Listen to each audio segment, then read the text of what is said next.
یہاں سے دوسرا رکوع شروع ہو رہا ہے۔ سورہ مدثر میں جیسا کہ کہا گیا تھا تھا اس کا نام لیے بغیر اس کے تکبر کا علاج کیا گیا، اور اس کے بعد جن لوگوں کو یقین نہیں آتا آخرت کا، مرنے کے بعد زندہ ہونے کا، وہ در حقیقت اس لیے نہیں آتا کہ وہ اللہ کی قدرت پر شک کرتے ہیں، اور اللہ کی قدرت پر ان کو کامل یقین نہیں ہے۔ ان کو اپنی آنکھوں پر یقین آتا ہے اور اپنے دماغ پہ یقین آتا ہے، سماعت پہ یقین آتا ہے، لیکن کلام الہی پہ ان کو یقین نہیں آتا۔ اس لیے اللہ تعالیٰ نے اب ان آیتوں میں مشاہدہ پیش کیا ہے تاکہ لوگوں کو اپنی آنکھوں پر بڑا یقین ہے تو ان آنکھوں سے آ کر قدرت کا مشاہدہ کریں۔ اس کے لیے ایک مثال دی ہے کلّا کا کر، کلّا ہرگز نہیں۔ ان اوپر کی جو باتیں بتائی گئی تھیں کہ اللہ کے لشکر کتنے ہیں سوائے رب کے کسی کو نہیں معلوم، قرآن تو ایک نصیحت ہے۔ اگر تم اس کو نہیں مانتے ہو تو پھر آؤ تمہیں ہم دکھاتے ہیں اللہ کی قدرت۔ اس کے لیے لفظ کلّا حرف ردا ہے، کلّا ہرگز نہیں۔ والقمر، قمر چاند کو بولتے ہیں، اور واو قسم کے معنی میں ہے۔ کلّا والقمر قسم ہے چاند کی۔ چاند کی قسم کیوں کھایا اللہ نے؟ قرآن کریم میں چاند کی قسم بہت سی جگہوں میں آئی ہے، لیکن ہر جگہ الگ الگ مقصد ہے۔ یہاں یہ مقصد ہے کہ چاند نظر نہیں آتا جب وہ ڈوبا ہوا رہتا ہے، آخری تاریخوں میں وہ ڈوبا ہوا رہتا ہے، نظر نہیں آتا، پھر ایک دم باریک سا ظہور ہوتا ہے اور آہستہ آہستہ بڑھتے بڑھتے بدلے کامل بن جاتا ہے، پھر بڑھتے بڑھتے بڑھتے نگاہوں سے اوجھل ہو جاتا ہے۔ اتنے بڑے حجم کو بتدریج ظاہر کر کے، پھر کامل کر کے، پھر اس کو زوال کی طرف لے جا کر کے، پھر اس کو دوبارہ کامل کرنے والی ذات یہ تم سے مشاہدہ کرا کر کے یقین دلاتی ہے کہ جو اس پر قادر ہے وہ تم پر قادر ہے۔ یہ مشاہدہ کر رہا ہے۔ اللہ والقمر پہلی مثال، واللیل اذ ادبر، اور رات کی قسم۔ رات بہت بڑا انقلاب کا نام ہے، کوئی غور نہیں کرتا، لیکن رات کا آنا یہ کسی بھی انسان کے بس کی بات نہیں ہے، ساری کائنات کے مل کر انسانوں کے بس کی بات نہیں۔ فرمایا واللیل، اور قسم ہے رات کی، اذ جب، ادبر، ادبر کے معنی آتے ہیں پیٹ پلٹا کر جانے لگتی ہے، رات جانے لگتی ہے۔ سارے عالم میں کون ہے وہ جو اس رات کی سیاہی کو چھانٹ کر سفیدی کو لاتا ہے؟ اتنے بڑے انقلاب پہ جو قادر ہے وہ اس کائنات کو فنا کر کے نئی کائنات پیدا کرنے پر قادر کیوں نہیں ہے؟ اس لیے مشاہدہ کروایا واللیل اذ ادبر کا کر۔ تو دو چیزیں ہو گئی، کلا والقمر واللیل اذ ادبر، کلا والقمر واللیل اذ ادبر والصبح اذا اسفر، اور قسم ہے صبح کی۔ صبح کا لفظ اردو میں استعمال یہی سے لیا گیا، والصبح، اور قسم ہے صبح کی، اذا جب اسفر روشن ہو جائے۔ صبح ایک دم سے نہیں ہوتی بلکہ پہلے صبح کاذب ہوتی ہے، اس کے بعد پھر سیاہی پھیلتی ہے، پھر صبح صادق ہوتی ہے، پھر آہستہ آہستہ طلوع شمس ہوتا ہے، اور اس کے بعد سرخی غائب ہوتی ہے اور سارے کائنات میں پھر روشنی پیدا ہوتی ہے۔ یہ اسفر سے مراد جب روشن ہو جائے۔ اتنا بڑا تغیر سارے عالم میں، جو ذات تمہیں اس مشاہدے کو دعوت دیتی ہے اس میں قدرت ہے کہ دوبارہ تم کو پھر پیدا کرے۔ جتنے قبروں میں ہیں ان کو کھڑا کرنے پر وہ قادر ہے، اس لیے مشاہدہ کو پیش کیا ہے۔ وصبح اذا اسفر انہا لإحدى الكبر، انہا میں ہا ضمیر ہے، پروناؤن، یہ لوٹتا ہے اسی دوزخ کی طرف، اس کا ذکر پیچھے آ چکا ہے۔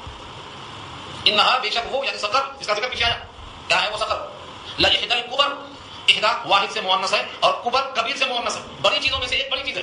جہنم بڑی چیزوں میں سے ایک بہت بڑی چیز ہے۔ تم نے آج تک جتنی بڑی چیزیں دیکھی ہیں ان تمام بڑی چیزوں میں سے ایک بڑی چیز جہنم کو مان کر چلو۔ انہا بے شک وہ سقر لإحدى الكبر، بڑی چیزوں میں سے ایک بہت بڑی چیز ہے۔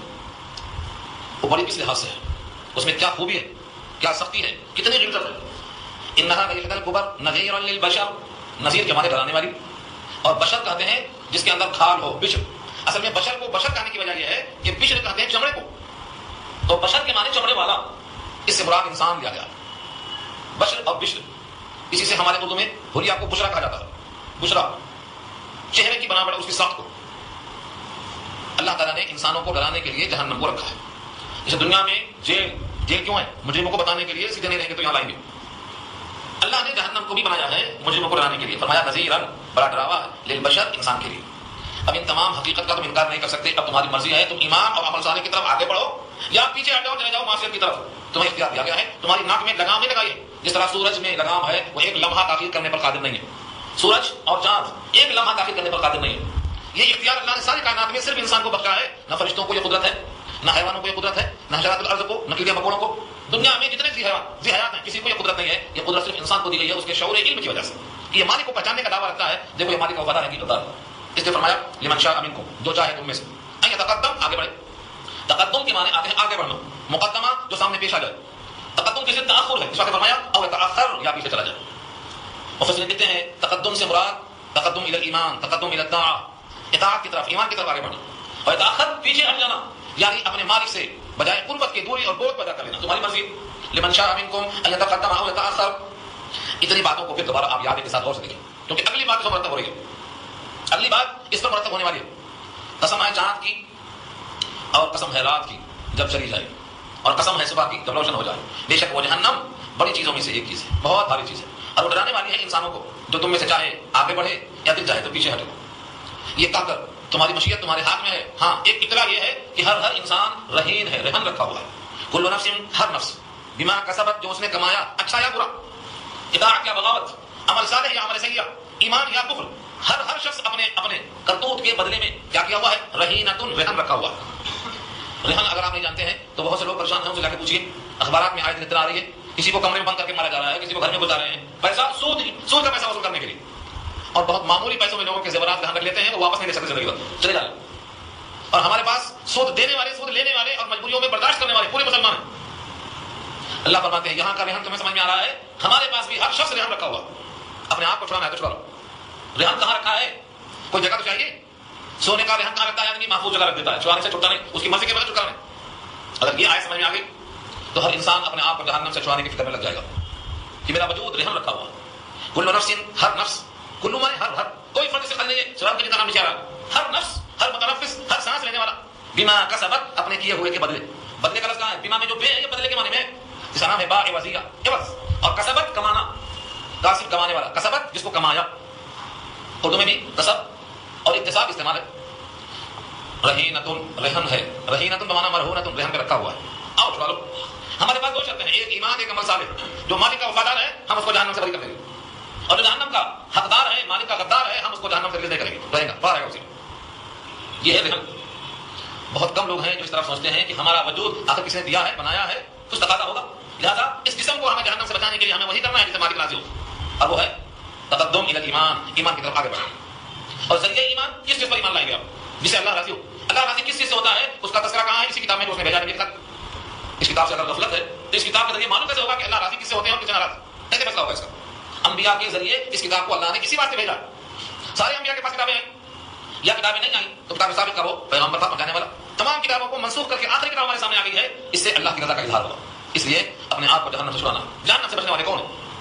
کل نفس بما کسبت رہینۃ الا اصحاب الیمین, سوائے ان گروہوں کے جو دائیں ہاتھ والے ہیں.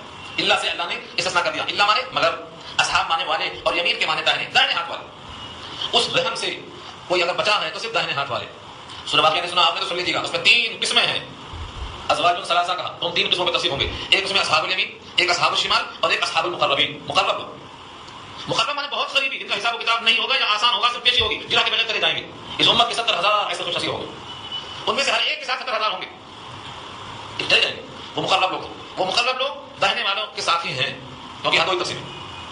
اور بقیہ بائیں ہاتھ والے وہ تو رہن میں رکھے ہوئے ہیں, ان کو شکار حاصل کرنا ہے ہر شخص. الا اصحاب الیمین, یہ بہت اہم بحث ہے کہ رہن آخر اللہ نے رکھا ہے تو یہ کہاں رکھیں گے؟ اللہ نے ان کو جو رہن رکھا ہے تو جہنم میں رکھا ہے یا جہنم سے پہلے کوئی قید خانہ الگ ہے؟ حضرت مفتی شفیع صاحب رحمۃ اللہ علیہ لکھتے ہیں اسی آیت کی تفسیر میں معرفت القرآن میں کہ صحیح ترین بات یہ ہے کہ جہنم ہی قید خانہ ہے, اس میں پڑے رہیں گے, اس میں سے نکالے جائیں گے, جس کا تذکرہ اللہ نے کیا ہے سورہ مریم 16واں پارہ. وَإِن مِّنكُمْ إِلَّا وَارِدُهَا كَانَ عَلَىٰ رَبِّكَ حَتْمًا مَّقْضِيًّا ثُمَّ نُنَجِّي الَّذِينَ اتَّقَوْا, تم میں سے ہر شخص کو جہنم میں اترنا ہے. وَإِن مِّنكُمْ إِلَّا وَارِدُهَا, سورہ مریم پارہ 16, كَانَ عَلَىٰ رَبِّكَ حَتْمًا مَّقْضِيًّا, یہ رب کا حتمی فیصلہ.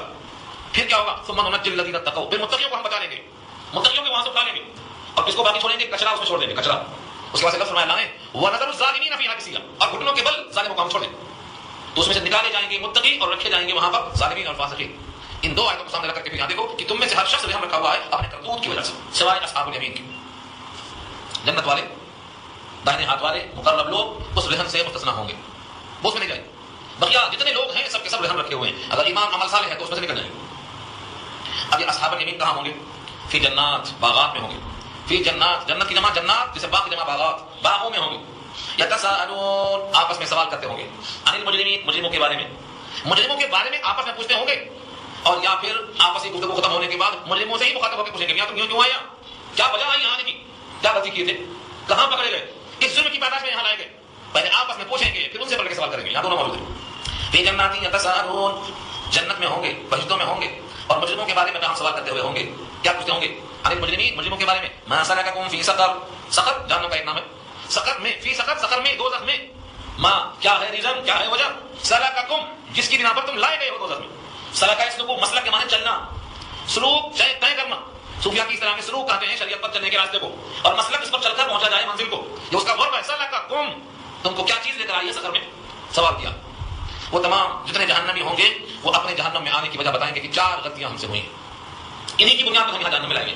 قالوا لم نکن من المصلین, ولم نك نطعم المسكين وكنا نخوض مع الخائضين وكنا نكذب بيوم الدين. 4 ریزن، صرف 4.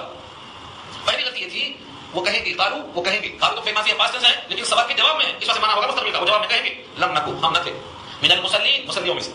مصلی صلاۃ نماز، مصلی اس کا اسم فاعل ہے صلاۃ نماز پڑھنے والا، مصلین جمع ہے. لم نکو من المصلین ہم مصلیوں میں سے نہیں تھے. آج بھی اگر کوئی مرنے والا مرتا ہے تو جنازے سے پہلے لوگ پوچھتے ہیں بھائی نماز میں آتے تھے نہیں آتے تھے؟ نہیں آتے تھے. بولتے نہیں آتے تھے تو آتا تھے بول جاتا. اللہ کے گھر میں نہیں آتے تھے، ہاں عذر ہے مجبوری ہے کوئی پریشانی ہے، لیکن کسی عذر کے بغیر اللہ کے گھر کو نہیں آتے تھے تو آپ کا طریقہ ٹوٹ جاتا. اور نبی کریم صلی اللہ علیہ وسلم بے نمازی کی نماز جنازہ پڑھنے میں تعامل فرماتے تھے.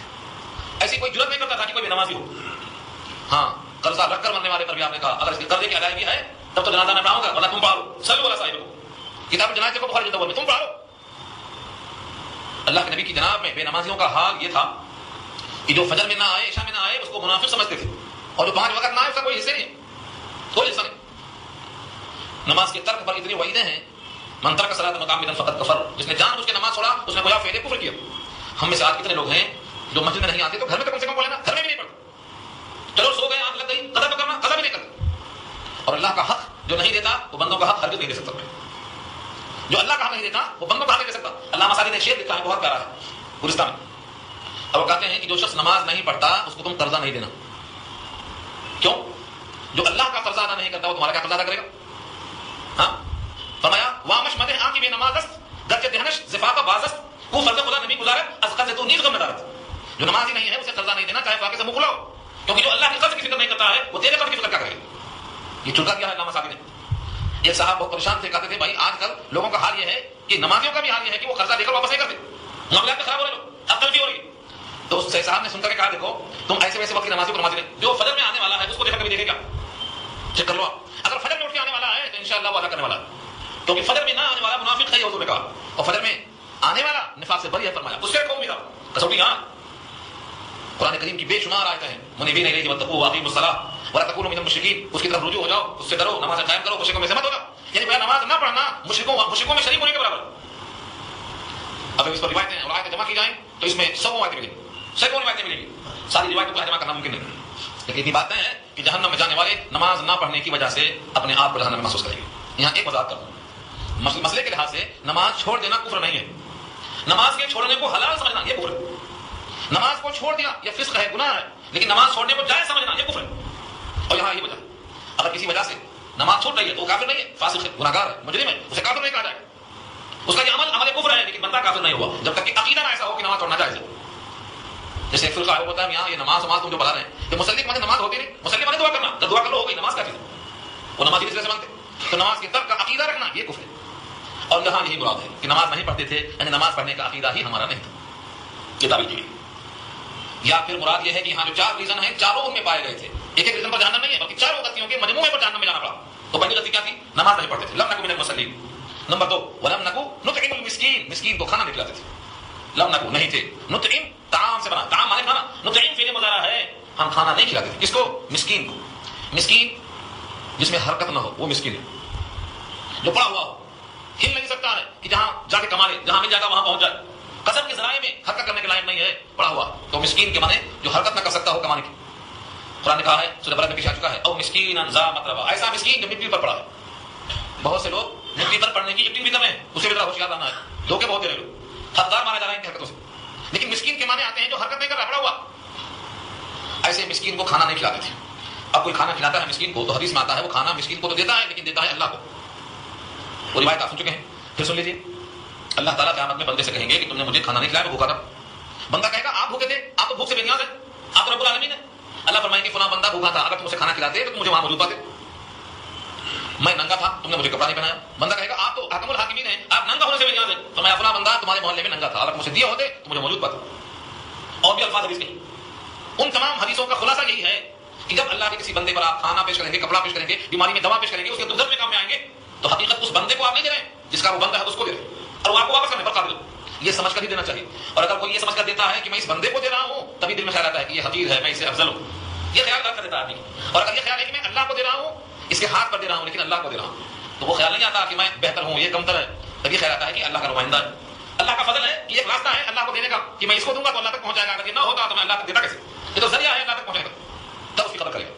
تو حدیث میں آتا ہے ایک زمانہ آئے گا پیسہ لے کے ہاتھ میں پھریں گے, کوئی لینے والا نہیں ملے گا, اتنا مال ابل پڑے گا زمین سے کہ لینے والا کوئی نہیں ملے گا. ایک صاحب کے پاس پہنچیں گے, وہ کہے گا تم تھوڑی دیر پہلے لائے ہوتے تو میں لے لیتا, اب میں زکات لینے کا حقدار نہیں رہ گیا. زکات کس کو دے کے ادا ہو جائے اور فرض ثابت ہو جائے کوئی ملے گا نہیں. یہ پیشو میں کیا نبی صلی اللہ علیہ وسلم نے, اور یہ فرمایا کہ میں تم پر فاقے کا ڈر نہیں رکھتا ہوں کہ تم بھوکے مر جائیں گے, تمہیں روٹی نہیں ملے گی, تم پر مجھے فقر کا نہیں ڈر ہے. ہاں ڈر یہ ہے کہ تم آپس میں تنافس کا شکار ہو جاؤ. تنافس کے مارے مقابلہ مال میں, مقابلہ اولاد میں, مقابلہ اسباب عیش میں, مقابلہ دنیا کی ثروت اور دولت میں, حاجت کی تکمیل میں نہیں مقابلہ, اپنے اپنے خواہش کی تکمیل کا مقابلہ. اس کا نام تنافس ہے, تم اس میں پڑ جاؤ. یہی ترجمہ ہے الحاق متکاثر کا. انشاءاللہ وہ بات آئے گی وہاں. تو دو وجہ ہو گئی, نمبر ایک نماز نہیں پڑھتے تھے, نمبر دو مسکین کو کھانا نہیں کھلایا کرتے تھے. تیسری چیز بہت اہم ہے, وَكُنَّا نَخُوضُ مَعَ الْخَائِضِينَ, وَكُنَّا اور ہم تھے, نخوض لمبی لمبی گپ مارتے, مع الخائضین اسلام کے خلاف گپ مارنے والوں کے ساتھ ہاں ہاں ملاتے بیٹھے. خاض یخوض خوض اردو میں استعمال ہے غور و خوض کرنا, اس مسئلے میں غور و خوض کرنا. خاض الماء ایک عربی محاورہ ہے, خاض الماء کا ترجمہ ہے پانی کا سطح زمین سے نیچے اتر جانا. جیسے گرمی کا موسم آ گیا, جو پانی کا لیول ہوتا ہے اس سے پانی نیچے اتر گیا, اس کو بولتے ہیں خاض الماء, پانی نیچے اتر گیا.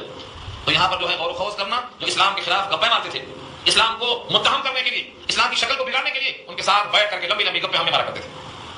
آج ہندوستان میں نہیں سارے عالم میں جہاں موقع ملتا ہے میڈیا کو اسلام کی شکل بگاڑنے کا خوب اچھالتے اور ہمارے یہاں لوگ بھی شریک ہو جاتے ہیں اس میں.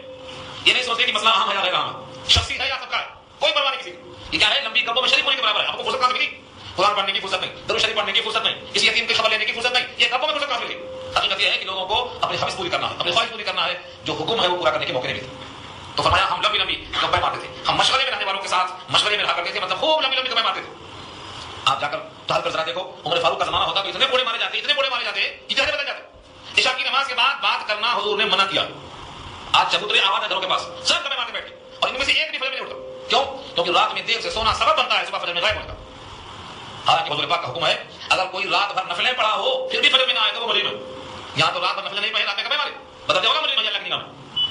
لیکن رات میں جلدی سونا, صبح جلدی اٹھنا, جو ہمارا یہ خاص پہچان تھی ہماری, ختم ہو گئی, سب ہو گئی. شادیاں رات میں کرنے کی عادت پڑ گئی ہے, 2 بجے تک کھانا کھائیں گے, 4 بجے تک کھانا کھائیں گے. اللہ کے مار پہ سمجھ میں آیا, رات میں کر دیا اللہ نے. شادیاں منسوخ, کتنے ہزار شادیاں منسوخ ہو گئی, 15,000 شادیاں منسوخ ہو گئی. سنا اب سمجھ آ گیا, اللہ ایسا نہیں لا سکتے. وہ شاید دن میں کر سکتے نہیں, دن میں نہیں کریں گے, لائٹنگ کی ضرورت ہے, شائننگ کی ضرورت ہے, چمک دھمک سر کھچ کے آنے کی ضرورت ہے. اسلام میں یہ خواہش ہے, اسی وجہ سے اللہ تعالیٰ ایسا موقع دیتے ہیں. کبھی کبھی بہت سے لوگ کو شادی نے کر لیے اور بہت سے لوگ بیٹھے انتظار میں, موقع آئے گا کیا 2 بجے رات میں بیٹھے کر مار رہے ہیں. اسلام میں یہ منع ہے. حدیث میں آتا ہے والحدیث بعدہا, بخاری کے الفاظ ہیں والحدیث بعدہا, گفتگو کرنا عشاء کی نماز کے بعد منع ہے, سوائے دینی کاموں کے, سوائے دینی کاموں کے. یا مہمان آیا ہے اس کی ضیافت کے, یا بیوی کی دلجوئی کے لیے, بیوی سے ہم کلام ہو سکتا ہے, بس 3 شکل کا. مہمان کی ضیافت میں شادی خانہ بھی آ سکتا ہے, لیکن اس میں وسعت اتنے نہیں ہے جتنا ہم کر دیتے ہیں. مہمان سے مراد گھر پر جو آ جائے مہمان, اس کی دلجوئی کے لیے ساتھ میں کھانا بھی کھانا ہی مراد ہے. چوتھی چیز کیا ہے, وَكُنَّا نُكَذِّبُ بِيَوْمِ الدِّينِ, اور ہم جھٹلایا کرتے تھے فیصلے کے دن کو. وَكُنَّا اور ہم تھے, نُكَذِّبُ جھٹلایا کرتے تھے, کس کو, بِيَوْمِ الدِّينِ فیصلے کے دن کو جھٹلایا کرتے تھے. قیامت کہاں سے آئے گی, مر گئے کھپ گئے ختم ہو گیا, گل گئے سر گئے ختم ہو گیا, کون اٹھتا ہے مرنے کے بعد, دماغ میں جاتا. تو 4 چیزیں ہو گئی. ان چاروں چیزوں میں عقیدے کے اعتبار سے جو کفر لازم آتا ہے وہ یہ ہے, ایمان بیوم الاخرہ فرض ہے, اس کا خلاف لازم آتا ہے کہ ہم مرنے کے بعد فیصلے کے دن کا انکار کیا کرتے تھے. فیصلے کا انکار کرنا یہ کفر میں آ گیا, کیونکہ ایمان مفصل میں 7 چیزیں ہیں, ان میں سب سے اہم چیز کیا ہے, آخرت پر یقین کرنا. تو اسی بات کو کہتے ہیں چاروں وجہوں کی وجہ سے جہنم میں گئے. اور بعض روایتوں میں ہے کہ چاروں وجہیں الگ الگ سبب بنتی ہیں جہنم میں جانے کی. نماز نہ پڑھنا یہ بھی سبب ہے, ہو سکتا ہے بقدر نماز کی غلطیوں کے دھلائی کی بات جائے, یہ ہو سکتا ہے. لیکن قیامت کے دن کا انکار کرتا ہے تو اس کا عقیدہ خراب ہے, یہ کفر ہے, اب جہنم میں جا کر واپس نہیں آ سکتا.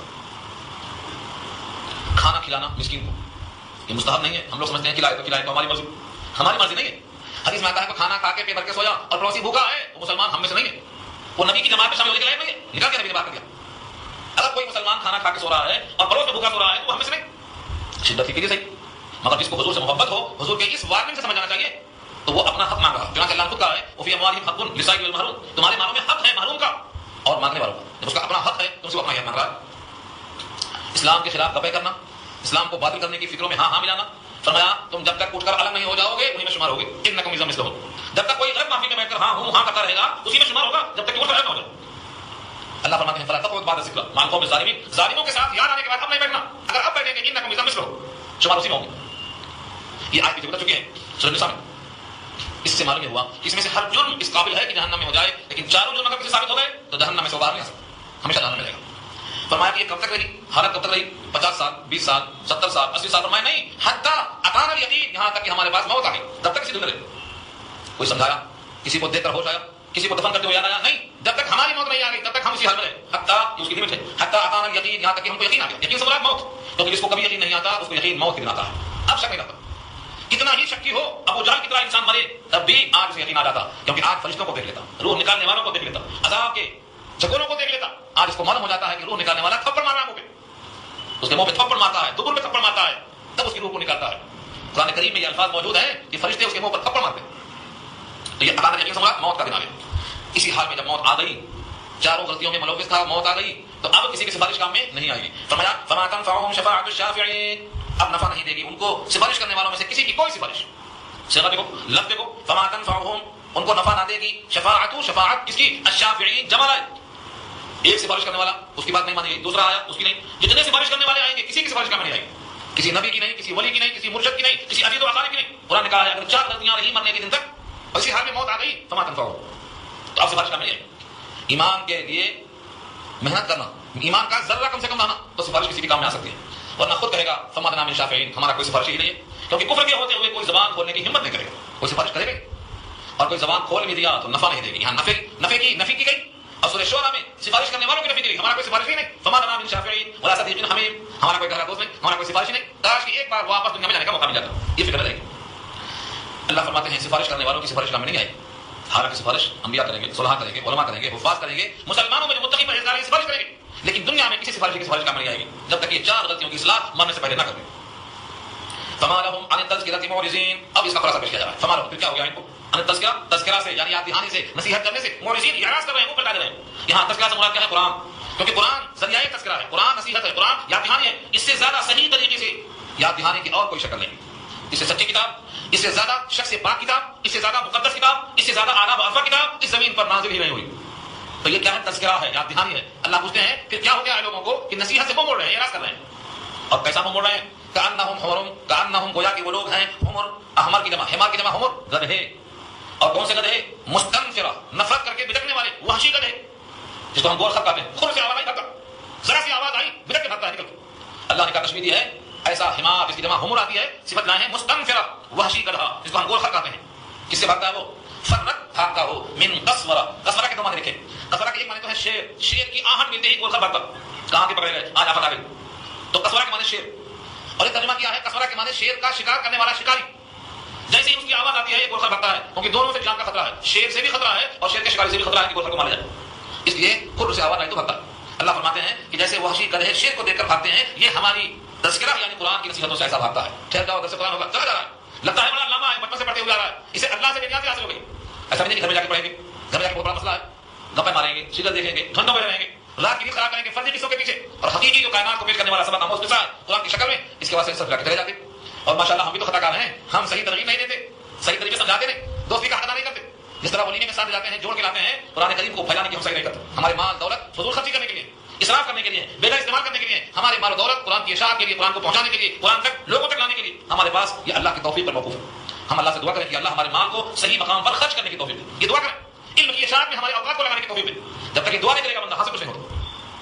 تو اس میں قصور سبق نہیں ہے جو بدعت کر باتے ہیں، ہمارا بھی قصور ہے کہ ہم نے ان کو شفقت سے، پیار سے، محبت سے، مثالوں سے سمجھانے کی صحیح نہیں کی ہے، ہم اپنے اپنے گھروں میں، اپنے اپنے کاروبار میں لگے ہوئے ہیں، ہم کو اتنی فرصت نہیں ہے کہ کون ہمارا قریبی ہے، محلے میں رہتا ہے، شہر میں رہتا ہے، ہم ان تک پہنچ کر اللہ کا پیغام پہنچائیں، اس کے فائدے سے ہمارا فائدہ بڑھ جائے گا۔